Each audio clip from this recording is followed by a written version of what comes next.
সম্মানিত ভিউয়ার্স, আসসালামু আলাইকুম। আশা করি আপনারা সকলেই অনেক বেশি ভালো আছেন। আজকের ভিডিওর যে আলোচ্য বিষয় সেটি আপনারা থাম্বনেল দেখেই বুঝতে পাচ্ছেন যে অনেকেরই আসলে এটি প্রশ্ন যে যে কোনো চাকরির প্রস্তুতির জন্য কোচিং কি আসলে বাধ্যতামূলক কিনা, বা যারা কোচিং সেন্টারে ভর্তি হতে পারে না তাদের আসলে চাকরিটি হয় কিনা, বা সঠিকভাবে প্রস্তুতির জন্য আসলে কোচিং সেন্টারে ভর্তি এটি বাধ্যতামূলক কিনা। তো এই বিষয়টি নিয়ে কথা বলবো। আসলে অনেকেই এটির মধ্যে দ্বিধান্বিত থাকেন যে কোচিং সেন্টারে ভর্তি হব কিনা, বা কিভাবে আমি আপনার প্রপার প্রস্তুতিটি নিতে পারি। সার্বিক বিষয়গুলো নিয়ে কথা বলবো। তার আগে ছোট্ট একটি রিকোয়েস্ট, সেটি হচ্ছে আপনি যদি এই ভিডিওতে আমার চ্যানেলে প্রথম হয়ে থাকেন অবশ্যই আমার চ্যানেলটি সাবস্ক্রাইব করে পাশে থাকা বেল আইকনটি বাজিয়ে দেবেন, যাতে করে এরকম সুন্দর সুন্দর ভিডিওগুলো প্রথমে পৌঁছে যায় আপনার কাছে।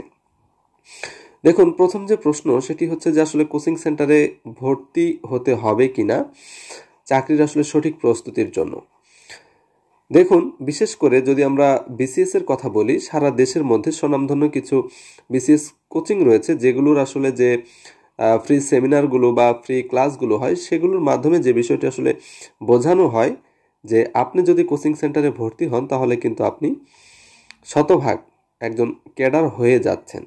আর কোচিং সেন্টারে ভর্তি ছাড়া কিন্তু আসলে আপনার ক্যাডার হওয়া সম্ভব নয়, এবং শুধুমাত্র কোচিং সেন্টারেই আসলে সঠিক গাইডলাইন দেওয়া হয়, এটি কিন্তু আসলে সেমিনার বা সিম্পোজিয়ামগুলোতে প্রচার করা হয়। এবং সেই সেমিনারগুলোতে যারা আসলে অংশগ্রহণ করে তারা মনে করে যে আমাকে সঠিক প্রস্তুতির জন্য অবশ্যই কোচিং সেন্টারে ভর্তি হতে হবে। দেখুন, আপনারা আসলে অনেক পড়াশোনা করেছেন প্রত্যেককেই, তো সেখান থেকে আপনারা প্রত্যেককেই জানেন যে পড়াশোনা সেটি কোচিং সেন্টার বা অন্য কেউ কিন্তু আপনাকে কখনোই গুলিয়ে খাওয়ায় দিবে না, বা আপনার মাথার মধ্যে ঢুকায় দেবে না, ঠিক আছে? এবং এই যে সেমিনার সিম্পোজিয়ামের মাধ্যমে আপনার মাথায় যে ঢুকিয়ে দেওয়া হলো যে কোচিং সেন্টারের উপরে যদি আপনি নির্ভর না করেন তাহলে কিন্তু আপনার ভালো হবে না। তো বিষয়টি কিন্তু আসলে কখনোই সেরকম না। আপনার প্রস্তুতি কিন্তু আপনাকেই নিতে হবে। তাহলে এখন প্রশ্ন যে আপনি সঠিক গাইডলাইন কিভাবে পাবেন। দেখুন, প্রত্যেকটি পরীক্ষার জন্যই কিন্তু সিলেবাস রয়েছে। আপনি যদি সিলেবাসের যে বেসিক টপিকগুলো থাকে সেই টপিকগুলো যদি সঠিকভাবে ক্লিয়ার করতে পারেন, সেক্ষেত্রে কিন্তু আপনার হয়ে যাবে। এবং আপনাকে কিন্তু আপনার নিজের পড়া আপনাকে নিজেকেই সময় দিয়েই পড়তে হবে। সেক্ষেত্রে কোচিং সেন্টার শুধুমাত্র তাদের যে কমার্শিয়াল আইডিয়া সেটি কিন্তু কাজে লাগে, তারা তাদের প্রফিট কিভাবে হবে সে বিষয়টি কিন্তু তারা সবসময় মাথায় রাখে। তো এজন্য সব কথার সার কথা যেটি সেটি হলো যে চাকরির প্রস্তুতির জন্য আপনার কোচিং সেন্টার খুব একটা গুরুত্বপূর্ণ কোনো বিষয় নয়। তাহলে কোচিং সেন্টারে কি আপনি ভর্তি হবেন না? যদি এক কথায় উত্তর দেওয়া যায় তাহলে আমরা বলতে পারি যে জি না, প্রস্তুতির জন্য আপনার কোচিং সেন্টারে ভর্তির প্রয়োজন নেই। তবে হ্যাঁ, যাচাই বা বাছাইয়ের জন্য, অর্থাৎ আপনার প্রস্তুতি কোন লেভেলে রয়েছে সেটির জন্য কিন্তু আপনি কোচিং সেন্টারের শরণাপন্ন হতে পারেন। আচ্ছা, এখন কথা হলো যে আপনি আপনার প্রস্তুতি বা আপনার যে টপিকগুলোর সমস্যা রয়েছে সেই টপিকগুলো আপনি কিভাবে পড়বেন। দেখুন, যে কোনো একটি কোচিং সেন্টারে যদি আপনি ভর্তি হন তাহলে টপিক ওয়াইজ কিন্তু আপনাকে ওই টপিকের গুরুত্বপূর্ণ যে পয়েন্টগুলো সেগুলো কিন্তু আপনাকে নোট করে দেওয়া হয়, অর্থাৎ টিচাররা তাদের ক্লাসের মাধ্যমে সেটি উপস্থাপন করে এবং সেটি খাতায় লিখে নিতে হয়। তো দেখুন, সেই বিষয়গুলো কিন্তু প্রত্যেকটি আসলে বইয়ের মধ্যেই রয়েছে, বা বইয়ে কিন্তু আসলে গুরুত্বপূর্ণ বিষয়গুলো থাকে। তাহলে আপনার কাজ হলো সেই সময়টি অযথা কোচিং সেন্টারে গিয়ে নষ্ট না করে সেই সময়টুকু যদি আপনি বাসায় বসে নিজের মতো করে পড়েন তাহলে কিন্তু আপনার হয়ে যাবে। আচ্ছা, আর নিজেকে যাচাইয়ের জন্য আপনি কোচিং সেন্টার এক্সাম ব্যাচগুলোতে ভর্তি হতে পারেন, অথবা বর্তমান সময়ে সারা দেশের অনলাইন প্ল্যাটফর্মে কিন্তু এমসিকিউ টেস্ট দেওয়ার কিন্তু যথেষ্ট সুযোগ রয়েছে, সেগুলোতে কিন্তু আপনি ভর্তি হতে পারেন। আচ্ছা, আরও একটি যে বিষয় সেটি হচ্ছে যে আপনার যে টপিকগুলো সম্পর্কে ঝামেলা থাকবে বা আপনার ক্লিয়ার আইডিয়া থাকবে না। দেখুন, সারা দেশের অনেক সুনামধন্য যে সমস্ত শিক্ষক রয়েছেন সে সমস্ত শিক্ষকদের প্রত্যেকটা টপিক ওয়াইজ ভিডিও কিন্তু ইউটিউবে আপনি সার্চ করলেই পাবেন। সুতরাং আপনাকে কোচিং সেন্টারে অযথা 16,000, 17,000, 20,000 টাকা দিয়ে ভর্তি হবার কিন্তু কোনো প্রয়োজন নেই। অর্থাৎ কোচিং সেন্টারগুলো কিন্তু তাদের যে গতানুগতিক ধারা এবং তাদের যে বিজনেস প্ল্যান সেই বিজনেস প্ল্যান অনুযায়ী কিন্তু এগিয়ে যাচ্ছে। অর্থাৎ তারা তাদের স্বার্থ সিদ্ধির জন্য কিন্তু এই যে যুব সমাজ তাদের ব্রেন ওয়াশ করছে।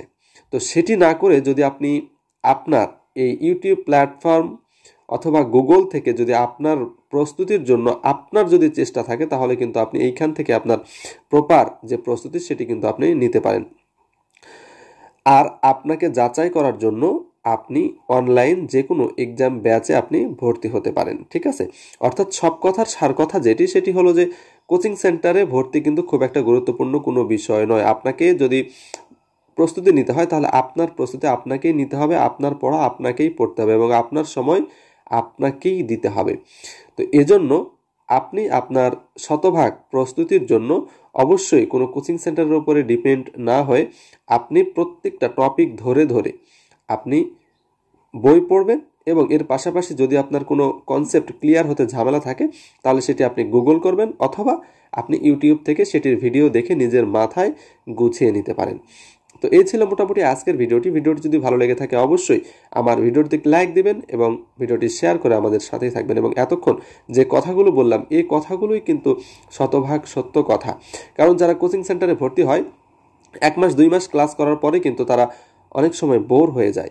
আর এই বোর হওয়ার পেছনে কারণ হলো একটানা দেখেন যে 2 ঘন্টা 2.5 ঘন্টা 3 ঘন্টার ক্লাস এবং সেই ক্লাসগুলোতে যে বিষয়টি করানো হয় সেটি হলো যে সেই গতানুগতিক ধারায় তাদের লেকচার এবং গতানুগতিক ধারায় যে সমস্ত প্রার্থীরা থাকে তাদের কাজ হলো সবগুলো লিখে নেওয়া। আরে ভাই এগুলো তো বইয়েই আছে, তাহলে এগুলো আমাদের কাজ হলো নিজে পড়া। আর আপনি এই যে 3 ঘন্টার সময় বোর হয়ে আসলেন এরপরে কিন্তু আপনি আপনার নিজের পড়াশোনায় কনসেন্ট্রেট করতে কিন্তু আপনার সমস্যা হয়। আর এই 3 ঘন্টা যদি আপনি আপনার রুমে বসে আপনার পড়াশোনা আপনি কন্টিনিউ করতে থাকেন তাহলে কিন্তু এই ধরনের সমস্যা হবে না। আর আপনার যে উইক পয়েন্ট থাকে এই উইক পয়েন্টগুলো কিন্তু আপনাকেই খুঁজে বের করতে হবে, কোচিং সেন্টার কিন্তু এই উইক পয়েন্ট খুঁজে বের করবে না। অনেক প্রার্থী আছে যারা আসলে গণিতে অনেক ভালো, ইংরেজিতে দুর্বল, আবার ইংরেজিতে ভালো গণিতে দুর্বল। আবার অনেক প্রার্থী আছে ইংরেজি গণিতে ভালো কিন্তু তারা বাংলাদেশ বিষয়াবলী, আন্তর্জাতিক বিষয়াবলী এই বিষয়গুলোতে দুর্বল। সুতরাং আপনি আসলে কোন বিষয়ে ভালো পারেন এবং কোন বিষয়ে ভালো পারেন না এই যে পয়েন্ট, এই পয়েন্টগুলো কিন্তু আপনাকেই পয়েন্ট আউট করতে হবে, করে আপনার প্রস্তুতির জন্য কিন্তু সেই জায়গাগুলোই আপনাকে ভালো করে কাভার করতে হবে। এখন প্রশ্ন হলো যে যারা আসলে গণিতে দুর্বল তারা কি করতে পারেন? যারা আসলে গণিতে দুর্বল তারা গণিত বিষয়ের যে বই বা গাইডটি আপনি ফলো করেন সেই বইটি প্রতিদিন আপনি একদম সকালবেলা আপনি যখন পড়তে বসবেন সেই সময় 2 থেকে 3 ঘন্টা যদি আপনি রেগুলার প্র্যাকটিস করেন, আপনি 1 মাস প্র্যাকটিস করেন না, দেখেন আপনার আসলে কতটা পরিবর্তন হয়। আপনি 1 মাস প্র্যাকটিসের পরে কিন্তু আপনি নিজেই বুঝতে পারবেন যে আপনার বেসিক লেভেল কতটা স্ট্রং হয়ে যাচ্ছে এবং সেক্ষেত্রে আপনি ক্লাস 9-10-এর যে বইগুলো সেগুলো থেকে কিন্তু আপনি শুরু করতে পারেন। এবং ইংলিশের ক্ষেত্রেও ঠিক তাই। আসলে অনেকেই বলেন যে রুলস পড়ে আসলে কাজ হয় না, কিন্তু রুলসগুলোই কিন্তু আপনাকে জানতে হবে। আপনি এক্সাম্পল বা আপনি কতটা মুখস্থ করবেন যে আমি শত শত লাইন শত শত এক্সাম্পল আমি মুখস্থ করলাম এরকম কিন্তু বিষয় না। আপনি যখন একটি রুলস পড়বেন সেই রুলসের আঙ্গিকে যতগুলো প্রশ্ন আপনার পরীক্ষায় আসুক না কেন আপনি যেন সব পারেন। তো এইভাবে যে বিষয়টিতে আপনি দুর্বল সেটিতে যদি আপনি রেগুলার সময় দেন এবং প্রত্যেকটি বিষয় যদি প্রতিদিন কিছু সময় পড়েন তাহলে কিন্তু আপনার আর কোনো কোচিং সেন্টার বা কোনো কিছুরই প্রয়োজন হবে না। শুধুমাত্র নিজেকে যাচাইয়ের জন্য আপনি যে কোনো একটি অনলাইন এক্সাম ব্যাচে ভর্তি হয়ে আপনি নিজেকে যাচাই করে নিতে পারেন। তো সেজন্য অবশ্যই কিন্তু আপনার নিজের মাইন্ডসেট নিজেকেই করতে হবে, নিজের পড়া নিজেকেই পড়তে হবে। এক্ষেত্রে কিন্তু কোচিং সেন্টার শুধুমাত্র আপনাকে প্যারা দেবে বলে আমি মনে করি। তো সকলের জন্য অনেক অনেক দোয়া, অনেক অনেক শুভকামনা। আসসালামু আলাইকুম ওয়া রাহমাতুল্লাহি ওয়া বারাকাতুহু।